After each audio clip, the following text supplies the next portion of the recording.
Whatever you call as joy, whatever you know as happiness, did the joy rain upon you or did it blossom within and find an external expression?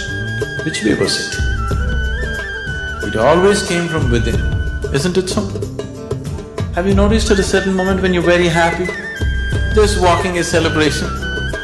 Do you see every step that you take, every breath that you take is celebration?